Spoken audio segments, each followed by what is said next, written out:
2 ಕೋಟಿ ನಗದು ಕೆಜಿಗಟ್ಟಲೆ ಚಿನ್ನ ಸೀಸ್ ಆಗಿದೆ. ಭ್ರಷ್ಟ ಅಧಿಕಾರಿನಿಗೆ ಸಿಎಂ ಸ್ಪೆಷಲ್ ವಿಜಿಲೇಷನ್ ಸೀಟ್ ಕೂಡ ಸಿಕ್ಕಿದೆ. ಹಣದ ಬದಲು ಭೂಮಿ ಲಂಚವಾಗಿ ಪಡೆದಿದ್ದಂತಹ ಅಧಿಕಾರಿನಿ ಕೋಟಿ ದುಡ್ಡಿಗೆ ಒಡತಿ ಆಕೆ.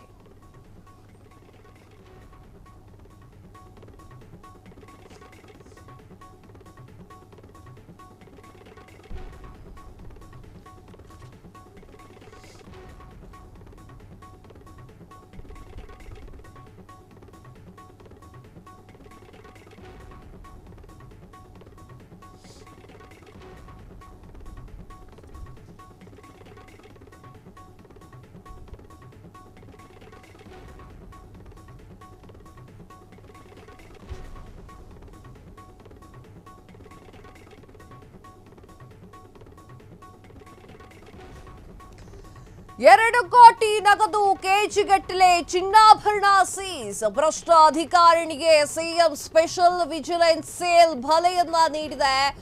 ಹಣದ ಬದಲು ಭೂಮಿ ಲಂಚವಾಗಿ ಪಡೆದಿದ್ದಂತಹ ಅಧಿಕಾರಿಣಿ ಹಲವು ತಿಂಗಳ ಕಾಲ ಆಕೆ ನಿಗಾ ಇರಿಸಿದ್ದಂತಹ ಮುಖ್ಯಮಂತ್ರಿ ಸಿಎಂ ಸೂಚನೆಯ ಬೆನ್ನಲ್ಲೇ ಸ್ಪೆಷಲ್ ವಿಜಿಲೆನ್ಸ್ ಸೇಲ್ ಇದು ರೇಡ್ ಮಾಡಿದೆ. ಅಧಿಕಾರಿಣಿಗೆ ಸೇರಿದ 3 ಕಡೆ ಏಕಾಏಕಿ ದಾಳಿ. ಆ ಅಧಿಕಾರಿಣಿ ಮನೆಯಲ್ಲಿ ಕಂಡ ಸಂಪತ್ತು ನೋಡಿ ದಂಗಾಗ್ಬಿಟ್ಟಿದ್ದಾರೆ. 2 ಕೋಟಿ ನಗದು ಕೆಜಿಗಟ್ಟಲೆ ಚಿನ್ನಾಭರಣ ಸೀಸ್ ಆಗಿದೆ. ಮಹಿಳಾ ಅಧಿಕಾರಿ ಬಂಧಿಸಿ ವಿಚಾರಣೆ ನಡೆಸಿದಂತಹ ವಿಜಿಲೆನ್ಸ್ ಸೆಲ್. ಎಸ್ ವೀಕ್ಷಕರೇ, ಎಲ್ಲೂ ನೋಡಿದ್ರು ಚಿನ್ನ, ಯಾವ ಕಡೆ ನೋಡಿದ್ರು ಚಿನ್ನ, ಡಾಕ್ಯುಮೆಂಟ್ಸ್ ಇಲ್ಲ. ಆ ಲೆಕ್ಕಕ್ಕೆ ದುಡ್ಡನ್ನ ಮಾಡಿದಂತ ಅಧಿಕಾರಿಣಿ, ಅದು ಕೂಡ ಹೆಣ್ಣು, ಸುಂದರವಾಗಿರುವಂತಹ ಅಧಿಕಾರಿಣಿ. ಆಕೆಯ ಮನೆಯಲ್ಲಿ ಯಾವ ಕಡೆಗೆ ಮುಟ್ಟಿದ್ರೂ ಕೂಡ ಚಿನ್ನ ಸಿಗುತ್ತಂದ್ರೆ ಆ ತರ ಮನೆಯನ್ನ ಕಟ್ಟಿಸಿದ್ದಾಳೆ ಆಕೆ. ಸ್ವಲ್ಪ ಅನುಮಾನ ಬರುತ್ತಲ್ವಾ? ಅನುಮಾನ ಮುಖ್ಯಮಂತ್ರಿಗಳಿಗೂ ಬಂದಿದೆ. ಅವರು ಸೂಚನೆಯನ್ನ ನೀಡಿದ್ದಾರೆ. ವಿಜಿಲೆನ್ಸ್ ಸೆಲ್ ರೇಡ್ ಅನ್ನ ಮಾಡಲಾಗಿದೆ. ವಿಶೇಷವಾಗಿರುವಂತಹ ತನಿಖಾ ತಂಡವನ್ನ ರೂಪಿಸಿ ಆಕೆಗಾಗಿಯೇ ಕೂಡ ಈ ಒಂದು ಸ್ಪೆಷಲ್ ಟೀಮ್ ಅನ್ನ ರೂಪಿಸಿ ಅವರ ಮನೆಗೆ ಕಳಿಸಲಾಗಿದೆ. ಅಧಿಕಾರಿಣಿಗೆ ಸಂಬಂಧಪಟ್ಟಂತ 3 ಮನೆಯಲ್ಲಿ 3 ಕಡೆಯಲ್ಲಿ ರೇಡ್ ಅನ್ನ ಮಾಡಲಾಗಿದೆ. ಎಷ್ಟು ಜನರ ಹೊಟ್ಟೆ ಉರಿ ಇದೆಯೋ ಅಲ್ಲಿ, ಅದೆಷ್ಟು ಜನರ ನಾಮ ಹಾಕಿದಾರೋ, ಅದೆಷ್ಟು ಭ್ರಷ್ಟಾಚಾರಗಳನ್ನ ಮಾಡಿ ಸಂಪಾದನೆ ಮಾಡಿದ್ದಾರೋ. ನಾಚಿಗೆ ಆಗಬೇಕಂತವ್ರಿಗೆಲ್ಲ ಏನ್ ಅನ್ಕೊಂಡ್ಬಿಟ್ಟವ್ರೆ, ನಮ್ಮ ದೇಶದವರು ಇವರೆಲ್ಲ ಅಂತ ಹೇಳಕ್ಕೆ ನನಗೊಂಥರ ನಾಚಿಕೆ ಆಗ್ತಾ ಇದೆ. ಹಣದ ಬದಲು ಭೂಮಿಯನ್ನು ಲಂಚವಾಗಿ ಪಡ್ತಿದ್ಲಂತೆ ರೀ ಅವರು. ಏನ್ ಅಧಿಕಾರಿಯಾಗಿ ಏನು ಸಿಗುತ್ತೆ ಈ ತರ ಎಲ್ಲ ಮಾಡಿದ್ರೆ? ಇದರ ಬಗ್ಗೆ ಇನ್ನಷ್ಟು ವಿಚಾರಗಳನ್ನು ನೋಡ್ತಾ ಹೋಗೋಣ. ಸಿಎಂ ಸೂಚನೆಯ ಬೆನ್ನಲ್ಲೇ ಸ್ಪೆಷಲ್ ಟೀಮ್ ಅನ್ನ ಹಾಕಲಾಯಿತು. ಭೂ ಹಗರಣ ಕೇಸ್ನಲ್ಲಿ ನೂಪುರ್ ಬೋರಾ ಮನೆ ಮೇಲೆ ರೇಡ್. ಅಸ್ಸಾಂ ನಾಗರಿಕ ಸೇವಾ ಅಧಿಕಾರಿ ಆಗಿರುವಂತಹ ನೂಪುರ್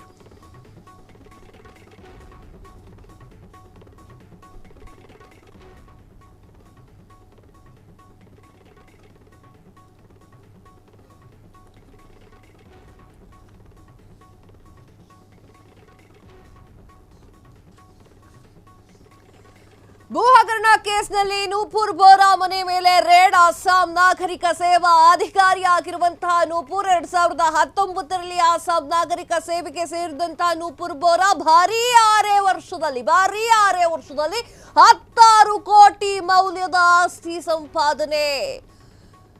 ಬಾಪೇಟಾದಲ್ಲಿ ಸೇವೆಯನ್ನ ಸಲ್ಲಿಸಿದಂತಹ ಸುರಸುಂದರಿ ಬೋರಾ ಅಸ್ಸಾಂ ಸಿಎಂ ಹಿಮಂತ್ ಬಿಶ್ವಾಸ್ ನಡೆಗೆ ಮೆಚ್ಚುಗೆ ವ್ಯಕ್ತವೇ ಆಗ್ತಾ ಇರುವಂತದ್ದು, ಮೆಚ್ಚುಗೆಯ ಮಹಾಪೂರವೇ ಸಿಗ್ತಾ ಇರುವಂತದ್ದು. ಎಸ್ ವೀಕ್ಷಕರೇ, ಅಸ್ಸಾಂ ಮುಖ್ಯಮಂತ್ರಿ ಹಿಮಂತ್ ಬಿಸ್ವಾ ಸರ್ಮಾ ಮಾತನಾಡಿ ವಿವಾದಾತ್ಮಕ ಭೂ ಸಂಬಂಧಿತ ವಿಚಾರಗಳಲ್ಲಿ ಭಾಗಿಯಾಗಿದ್ದಾರೆ ಎನ್ನುವಂತ ಆರೋಪ ಕೇಳಿಬಂದ ಮೇಲೆ ಕಳೆದ 6 ತಿಂಗಳಿನಿಂದಲೂ ಕೂಡ ನೂಪುರ್ ಬೋರಾ ಅವರನ್ನ ಕಣ್ಗಾವಲಿನಲ್ಲಿರಿಸಲಾಗಿತ್ತು. ಈ ಮೊದಲು ಅವರನ್ನ ಬಾರ್ಪೇಟಾ ಕಂದಾಯ ವಲಯದ ಅಧಿಕಾರಿಯಾಗಿ ನೇಮಿಸಿದಾಗ ಹಣದಾಸೆಗಾಗಿ ಭೂಮಿ ಅಂದ್ರೆ ಹಿಂದೂ ಭೂಮಿಯನ್ನ ಅನುಮಾನಾಸ್ಪದ ವ್ಯಕ್ತಿಗಳಿಂದ ವರ್ಗಾವಣೆ ಮಾಡಿಕೊಂಡಿದ್ದಾರೆ. ಹೀಗಾಗಿ ಅವರ ವಿರುದ್ಧ ಕಠಿಣ ಕ್ರಮವನ್ನು ಕೈಗೊಳ್ಳುತ್ತಿದ್ದೇವೆ ಅಂತ ಹೇಳಿ ತಿಳಿಸಿದ್ದಾರೆ. ಎಸ್ ವೀಕ್ಷಕರೇ, ಯಾವ ರೀತಿಯಾಗಿ ಭ್ರಷ್ಟಾಚಾರವನ್ನು ಮಾಡಿದ್ದಾರೆ ನೋಡ್ರಿ. ಎಲ್ಲ ಬಡವರ ಜಮೀನ್ರಿ, ಅದು ಕಷ್ಟಪಟ್ಟು ದುಡ್ದಿದ್ದಾರೆ. ಚಪ್ಪಾಳೆ ಹೊಡೆಯೋಣ ಇಲ್ಲಿ ಕುಂತ್ಕೊಂಡು. ಕೆಟ್ಟ ದಾರಿಯಲ್ಲಿ ಆಕೆ ಹೋಗಿದ್ದಾಳೆ ಅಂತ ಗೊತ್ತಾದ ಕೂಡಲೇ ಸಿಎಂ ನಡೆ ಇದೆಯಲ್ಲ, ಅದಕ್ಕೆ ನಾವು ಇವಾಗಲೂ ಕೂಡ ಪ್ರಶಂಸೆಯನ್ನ ವ್ಯಕ್ತಪಡಿಸಲೇಬೇಕು. ನಮ್ಮ ಕರ್ನಾಟಕದವ್ರು ನೋಡಿ ತಿಳ್ಕೋಬೇಕು ಇದನ್ನೆಲ್ಲ. ಸಿಎಂ ಸಿದ್ದರಾಮಯ್ಯ ಅವರೇ ಸ್ವಲ್ಪ ಆ ಕಡೆ ಸ್ವಲ್ಪ ಗಮನ ಕೊಡಿ. ಭ್ರಷ್ಟ ಅಧಿಕಾರಿಗಳನ್ನ ಯಾವ ರೀತಿಯಾಗಿ ಖುದ್ದಾಗಿ ಸಿಎಂಎ ಕಣ್ಗಾವಲಿನಲ್ಲಿ ಇರಿಸಿದ್ದಾರೆ ಅಂತಂದ್ರೆ ಆ ಒಂದು ರಾಜ್ಯ ಸುಭಿಕ್ಷೆಯತ್ತ ಹೋಗ್ತಾ ಇದೆ ಅಂತ ಅರ್ಥ. ಅಸ್ಸಾಂನಲ್ಲಿ ನಡೆದಿರುವಂತಹ ಘಟನೆ, ಆ ಘಟನೆ ಬಗ್ಗೆ ಈಗ ಫುಲ್ಫಿಲ್ ಆಗಿ ಹೇಳ್ಬಿಡ್ತೀನಿ, ಒಂದ್ಸಲ ಕೇಳ್ಕೊಂಬಿಡಿ.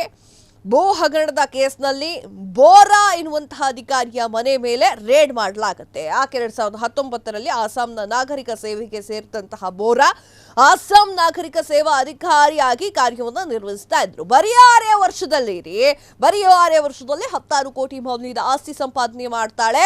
ಬಾರ್ಪೇಟಾದಲ್ಲಿ ಸೇವೆಯನ್ನ ಸಲ್ಲಿಸಿದಂತಹ ಸುರಸುಂದರಿ ಆಕೆ ಆಸ್ತಿಯನ್ನ ಕೇಳಿದ್ರೆ ನೀವು ಕೂಡ ಶಾಕ್ ಆಗ್ತೀರಾ. ಅಮ್ಮ, ನಿಮಗೆ ದುಡ್ಡು ಮಾಡಬೇಕು ಅಂತಂದ್ರೆ ನಿಯತ್ತಾಗಿ ಮಾಡಿ.